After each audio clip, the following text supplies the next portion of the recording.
सुल्तानपुर पहुंचे सुभाषपा के राष्ट्रीय अध्यक्ष और प्रदेश सरकार में कैबिनेट मंत्री ओम प्रकाश राजभर ने शराब घोटाले, शंकराचार्य प्रकरण और पंचायत चुनाव को लेकर बड़े बयान दिए। सुल्तानपुर दौरे पर पहुंचे ओम प्रकाश राजभर ने दिल्ली शराब घोटाले में अरविंद केजरीवाल समेत अन्य लोगों के बरी होने के सवाल पर जवाब दिया। उन्होंने कहा कि सीबीआई, ईडी और अन्य स्वतंत्र एजेंसियों को जब शिकायत मिलती है तो वे जांच करती हैं। इसका सरकार से कोई लेना देना नहीं है। उन्होंने कहा कि अगर एजेंसी मुकदमा दर्ज कर जांच करती है और सबूत नहीं जुटा पाती तो यह एजेंसी की जिम्मेदारी है, न कि सरकार की। ऐसे में अधिकारियों के खिलाफ कार्रवाई होनी चाहिए, वे इसके पक्षधर हैं। वहीं अखिलेश यादव के नैतिक मृत्युदंड वाले बयान पर ओपी राजभर ने पलटवार करते हुए कहा कि जब कोई सत्ता से बाहर होता है तो ऐसे बयान देता है। उन्होंने 1990 में शंकराचार्य के खिलाफ हुई लाठीचार्ज का जिक्र करते हुए सवाल उठाया कि उस समय सरकार किसकी थी। शंकराचार्य प्रकरण पर बोलते हुए राजभर ने कहा कि इससे सनातन धर्म को कोई नुकसान नहीं हो रहा है। उन्होंने कहा कि धर्म गुरुओं का काम अपने धर्म का प्रचार प्रसार करना है, न कि मुख्यमंत्री और प्रधानमंत्री के खिलाफ बयानबाजी करना।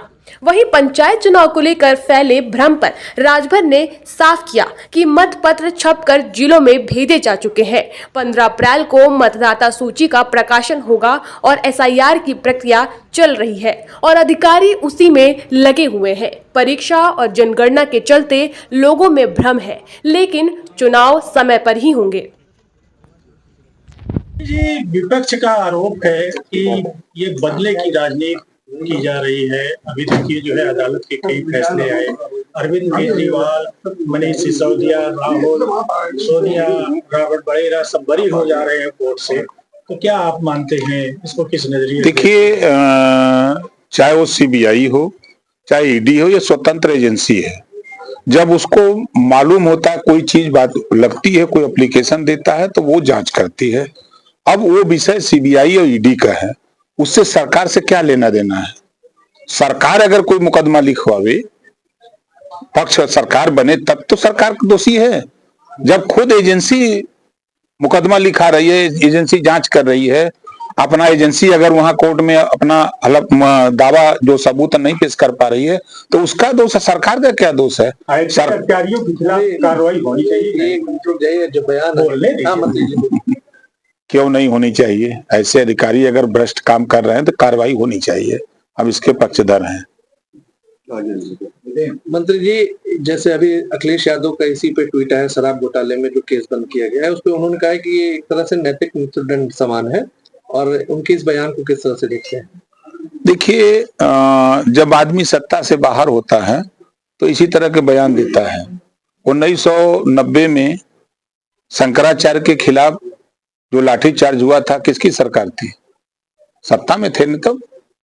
तो सत्ता में जब कोई भी रहता है तो संविधान की शपथ लेके काम करता है, कार्रवाई करता है कि हम संविधान की शपथ लेते हैं, हम संविधान के दायरे में कार्रवाई करेंगे।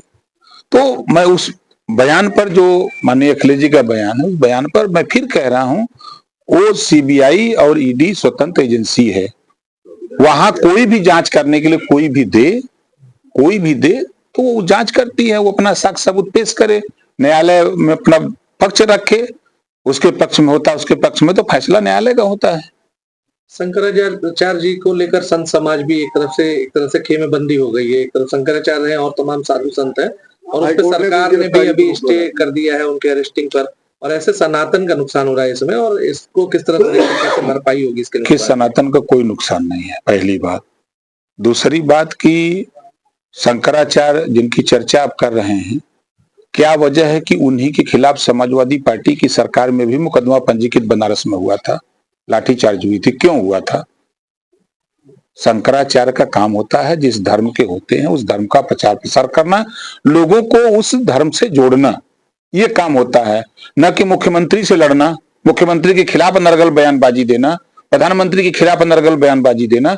आप जिस महकमे में है, आप उस महकमे में उधर काम करिए। क्यों कर रहे हो ऐसा? अब उन्हीं से पूछिएगा तो बताएंगे। हमारा जब मानना है, हम तो यही जानते हैं, अगर हम नेता हैं तो हमको नेतागिरी करनी चाहिए। अब हम डीएम का पावर तो नहीं इस्तेमाल कर सकते, हम एसपी का पावर तो नहीं इस्तेमाल कर सकते। अगर मुझे डीएम का पावर इस्तेमाल करना है तो मुझे आईएएस बनना पड़ेगा और जिले में चार्ज लेकर के डीएम बनना पड़ेगा। क्या मानते हैं कि शंकराचार्य जी को राजनीतिक मैदान में उतरना चाहिए? तो खुला मैदान है, कोई भी उतर सकता है। अभी एनसीईआरटी इसी लाइन पर बात कही ना कि उनको आईएएस बनना चाहिए, इस तरह के, तो वो संत समाज छोड़ करके मेरा कहने का तात्पर्य है कि जो संत महात्मा हैं, अगर वो मुख्यमंत्री के खिलाफ, प्रधानमंत्री के खिलाफ बोल रहे हैं तो वो अपने दायरे से हट करके बोल रहे हैं ना। उनका दायरा जो है उस धर्म के प्रचार प्रसार का है, लोगों को उस धर्म के प्रति जागृत करने का है, न कि राजनीति में आकर के मुख्यमंत्री प्रधानमंत्री के खिलाफ बोलना है। देश और राष्ट्र के हितों को लेकर के शंकराचार्य पीठ से अक्सर बयान आते रहे हैं, तो क्या इस बार बयान वो खिलाफ हो गए सत्ता के? नहीं, सत्ता के खिलाफ बयान, सत्ता के खिलाफ क्यों? सरकार ने आपका क्या नुकसान कर दिया? आप कानून अपने हाथ में लेंगे तब कानून अपना काम करेगा।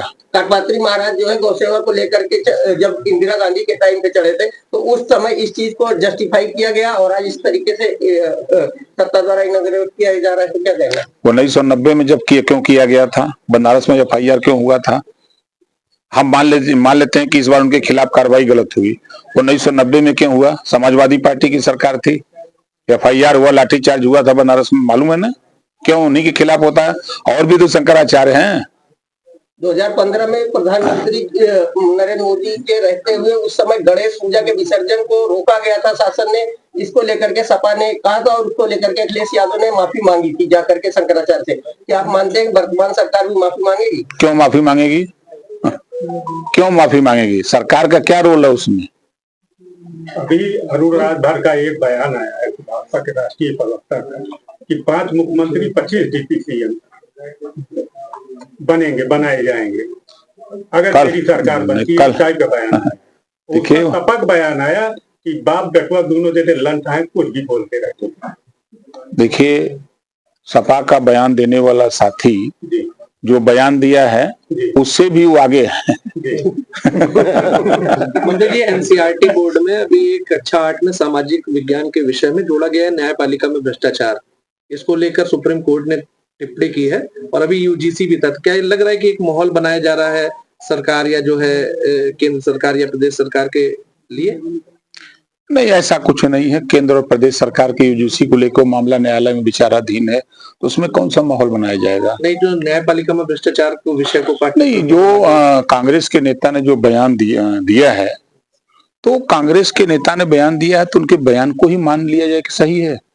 कुछ जांच होगी, जांच में अगर वो बात सही है तब ना कोई बात होगी कि किसी के बयान को ही साक्ष्य मान लिया जाए। पंचायत चुनाव को लेकर क्या स्थिति है आपका? अपने बयान पे अभी भी अडिग है, समय पर होगा? देखिए, मत पत्र छप करके जिले में पहुंचा दिए गए हैं। 15 अप्रैल को मतदाता सूची का प्रकाशन होने जा रहा है। जो भ्रम की स्थिति लोगों में है, एसआईआर का काम चल रहा है, सारे अधिकारी उसमें लगे हैं। उसके साथ साथ परीक्षा चल रही है बोर्ड की, जनगणना सामने है, इसको लेके लोगों को भ्रम है। चुनाव समय पर होगा। मंत्री जी, परिषदीय विद्यालयों में शिक्षक भर्ती को लेकर अभी विधानसभा में स्पष्ट किया गया कि अभी कोई पद रिक्त नहीं है, जबकि 46,000 पद रिक्त होने की भी बात की जा रही है। तो इससे जो है बेरोजगार उनको क्या? अच्छा, ये बताइए, हम आपकी बात मान लें 46,000 भर्ती हो रहा तो बेरोजगारी खत्म हो जाएगी? नहीं, जैसे जो बच्चे टीईटी क्वालिफाई हैं, जो इनके पास डिग्रियां हैं, नहीं, देखिए, सरकार शिक्षक भर्ती का इंतजार कर रहे हैं। सरकार की मंशा है बेहतर शिक्षा गरीबों तक पहुंचे। उसके लिए सरकार की पहल जरा देखिए, अच्छी भी बात देखिए। अटल आवासीय विद्यालय जो मजदूरों के बच्चे हैं, गरीबों के बच्चे हैं, उसमें जाकर के आवासीय बने हैं सभी 18 मंडल में। वो सभी जिले में खोलने की तैयारी हो रही है, उसको हर ब्लॉक में ले जाने की तैयारी हो रही है।